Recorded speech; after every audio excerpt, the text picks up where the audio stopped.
เสียงแคนดังแต่แลมแต่ดังมาแต่ดีสาดาว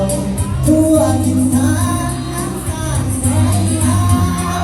เสียงแคนดังเสียงขับลำแบบเรือเดินไต่เป่าเอ็นภาษาคือเพียงเส้นดอกจำปาบานผู้พากัน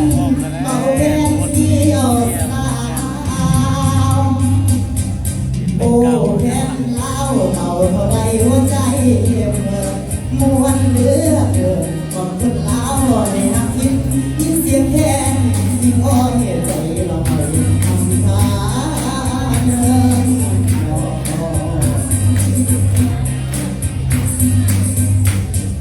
เต้าแคนเอาเต้าเอาลาวไหลต้นเอาเพื่อนดังโลกแดน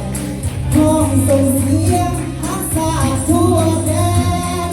เมื่อโลกแดนประสานเสียงกันเมื่อโลกแดนประสานเสียงกัน